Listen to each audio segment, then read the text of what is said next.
I, 28 female, met my now fiancé Joseph, 29 male, 3 years ago. He's the only child of a wealthy marriage and is also bi. Both things are important later. My brother Jason, 26 male, is the golden child of the family. He never does anything wrong, and even when both my parents favor him more than me and my sisters, my dad is more prone to excuse his behavior because he always wanted a boy. 10 years ago, my brother came out to us, and since then, he has used his sexuality to manipulate people to always get what he wants. Because if he doesn't, then you're a homophobic a-hole who discriminates him. Even when most things doesn't have to do anything with that. For example, our oldest sister, 34 female, got her first car when my brother was 22, and he made her give it to him after pressuring her for months and getting my dad involved. Now my sister is paying for a car she doesn't even own. When I first introduced them to Joseph, Jason jumped directly at him, flirting and playing, just because Joe's rich. My brother has been trying for years to make my boyfriend cheat, and has never admitted it. Things got worse when he found out about his sexuality and has been more open with his advances. I tried to go low contact or no contact with him for a while, but my dad always forces us to be together and has been literally impossible. Jason's totally obsessed with Joe to the point my boyfriend only sees my family at big events, like Christmas or New Year's, because Jason is all over him all the time. A few months ago, Joe proposed to me, and when I told my family, alone by the way, Jason began to cry and admitted in front of my parents and sister that he was very much in love with Joseph, that it wasn't fair that I married him, and deep down, he knew Joe felt the same. Both my parents hugged him and tried to comfort him. Jason said that I had to give the ring to him and finally get out of their way and let them be happy. That he was the one who deserved the big life, and I was a B for making Joe settle for a woman and dismissing his sexuality. I said he was out of his mind and got out of my house running after he started to yell. I told Joseph everything, and we both agreed to not invite him to the wedding because that was the last straw. When I told my parents, they said it wasn't fair that I didn't invite him because I was already marrying the man he loved, and excluding him only proved the fact that I don't like him because he's gay. I said I don't hate my brother, but that he was crazy, and I didn't want him there ruining the party. It was my day, not his. They called me an a-hole and told me that they aren't coming too, unless I invite him personally and give him a big role in my wedding. Am I the a-hole for not inviting him? My brother has been excluded from family parties for years. I love my brother, I really do. I don't want him to feel excluded, but he gave me no choice. We were gonna invite him until he demanded I left Joe just so they could be happy. Not the a-hole. Think of it this way. You're not excluding your brother. You're averting a Category 5 disaster at your wedding. Your parents have their own choices to make, and this is a really good opportunity for you to take note of who they really are. This is your life, and you decide who has access to your special moments. Not the a-hole, but you and your sisters need spines. Yes, you are being pressured to cater to your brother and parents' whims, but you are not forced. Set boundaries. Don't run out on your own house because someone is yelling at you. I get it. That pressure feels insurmountable. You feel forced to do what they say. But based on what you've told us, you have options you can take to set some basic boundaries. Your sister needs to get her car back. Stand firm in not letting your brother come to your wedding. Get security if you need to. Remember that you're not a kid and no longer dependent on doing what your parents say in order to survive. You can disagree with them and your brother and be okay. You can even not communicate with them or see them and be okay. Protect yourself and your fiancé from this toxicity. My husband's parents divorced when he was 3 because his mom was pregnant from an affair. Growing up, my husband always had a lot more than his sisters because his dad was rich. His mother was always resentful of her too, blaming her for the breakdown of her marriage and losing the lifestyle my father-in-law gave her. Because of this, my husband is very protective of his sister and is constantly going out of his way to help her. So when lockdown hit and my sister-in-law lost her job and needed a place to stay, he suggested she move in with us, which she did. The problem is, she brought her roommate, best friend, with her. I've never liked her. When me and my husband were dating, she would openly flirt with him in front of me and make jokes that if they got married, her and my sister-in-law would finally be sisters. Whilst my husband shot her down, my sister-in-law used to encourage her. I told my husband I didn't want her in our house, but he asked me to just give her a chance because the world was going to crap and people needed to look out for one another.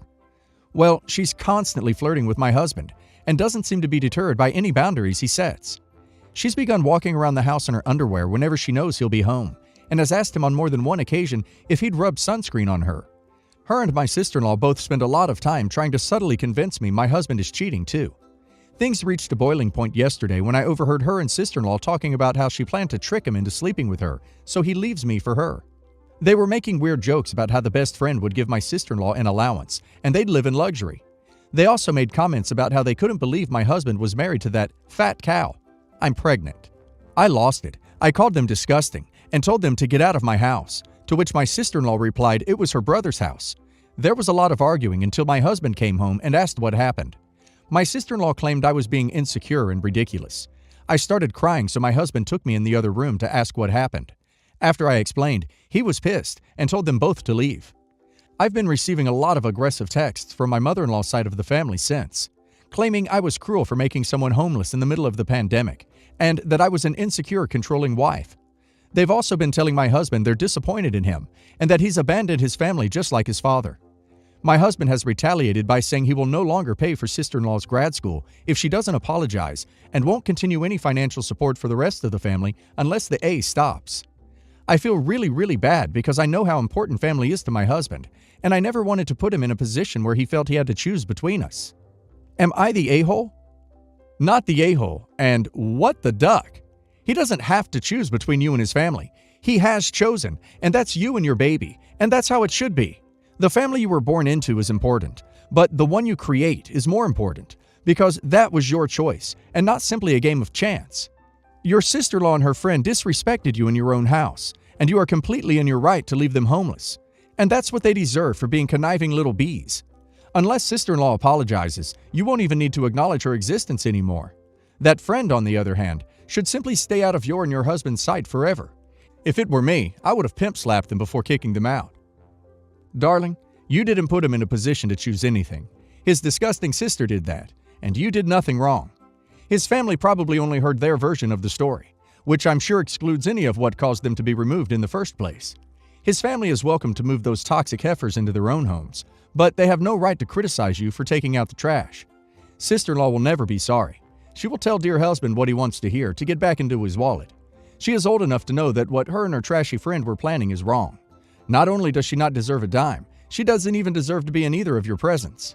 I don't know why your husband tolerated her flirting with him to begin with, but if it ever happens again, he needs to tell her that there isn't a chance in hell of that happening. He will never be interested in her, and not to ever speak to him like that again. He sounds like a wonderful man, but you don't repeatedly let some floozy disrespect your wife, let alone move them into your home. I, 26, am the older brother of two sisters, Maya, 19, and Tia, 21. Our parents are complete a-holes, and Maya was their golden child, and honestly, a complete and utter spoiled bee. I get that's harsh to say about a kid, but she was. She got special treatment and would get away with anything. Our parents basically encouraged it despite basically leaving me to raise my sister so they could enjoy themselves. When I was 18, Tia was 13 and Maya was 11. I moved out. I stayed in contact with Tia, though I quickly gave up on trying to connect with Maya honestly. Our parents and Maya were absolutely horrible to Tia while I was gone.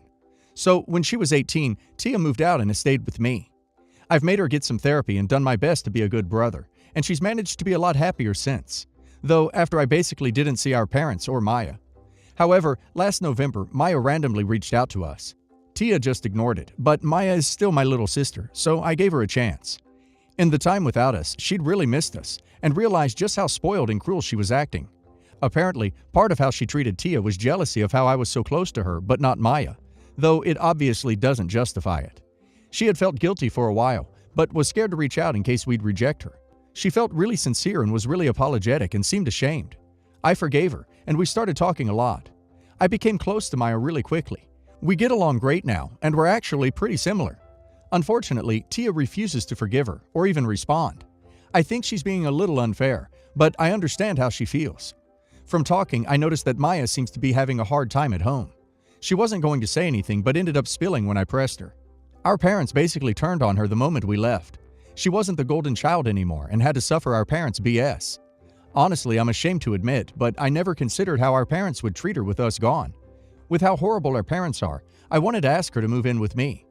Now, I want to make clear, I'm the renter. The rental agreement and bills and everything are all under my name.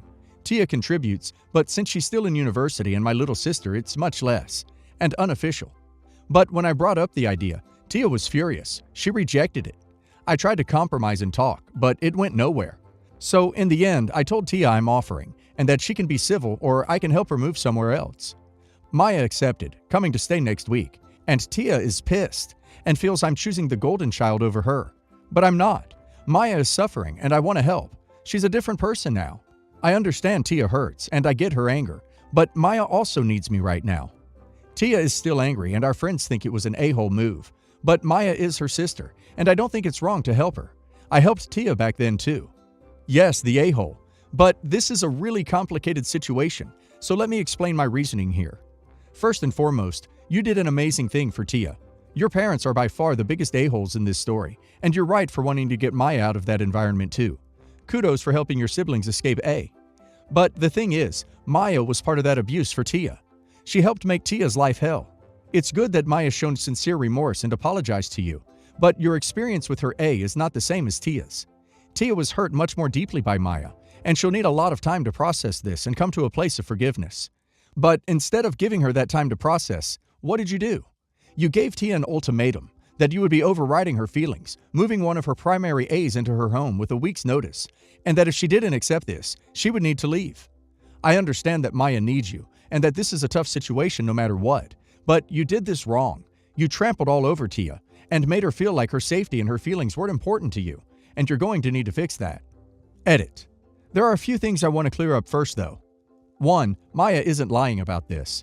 I know my parents, and Maya didn't even want to tell me about her issues at home.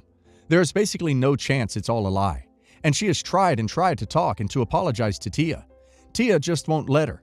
I know what she did in the past was horrible, but she isn't just manipulating me to hurt Tia. She genuinely hated how she was, and she wants to live somewhere safe and happy and loved. 2. I get it wasn't enough, but the timeline was admittedly poorly written. We started discussing it last month. She knew this decision for a couple of weeks. While I now see it was misguided and cruel, it wasn't just a week. 3. I don't know if it's appropriate to go in depth, but Maya's acts against Tia were verbal and psychological. It was disgusting, and I know how deeply it hurt Tia. Our parents were mostly really neglectful, aside from verbal, emotional A and rewarding Maya for being the golden child. Being perfect and cruel meant she would get their love, which neither of us did. So, my husband and I have an age gap. I'm 27 and he's 41. Yes, shock horror, cue the weird jokes and judgment. We've been together for 6 years and dating 7. We got married in January. There's no issues here, no grooming, no weird stuff. I have a master in psychology, so I like to think I'd know if there were issues. Our issue is that pretty much immediately after we got married, my in-laws started pressuring us to have kids. We tried to be really firm that we'd only have kids when I was ready. I want to focus on my career first, etc. My husband is semi-retired. He owns several rental homes debt-free, while I have a secure government job that offers excellent career growth, and I want to continue working for 10 years or so before having kids. At the end of lockdown, my in-laws came by for a barbecue and brought a mountain of baby stuff: crib, pram, clothes, toys, etc.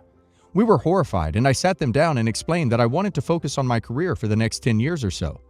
My mother-in-law responded to say that wasn't a problem. Hubby works from home, and in-laws live 5 minutes away. I can just have the babies, and essentially in-laws and hubby would raise them while I worked. I said that we had considered that, but I was brought up by a stay-at-home mom while my dad worked full-time, and as a result, I never felt close to my dad because he was never there for any of my big milestones, and this led to resentment in my teen years, which I now regret as my parents died when I was 19, so I never got the chance to reconcile with him. I don't want this to happen with kids of mine, so I wanted to wait until I felt more comfortable working part-time before having children. My mother-in-law did the math and worked out that she'd be 75 and father-in-law 81 by the time we had kids, and stormed out, claiming that we're being unfair and that I'm her only chance on having grandbabies. Her daughter is married to a woman and they have adopted 2 kids together, so kind of an a-hole statement on her part. So are we the a-holes here? Not the a-hole, but I would be a little concerned with waiting for a long period of time just because of the age gap. You said your husband is 41, which means already by the time your babies grow up, he will be 60.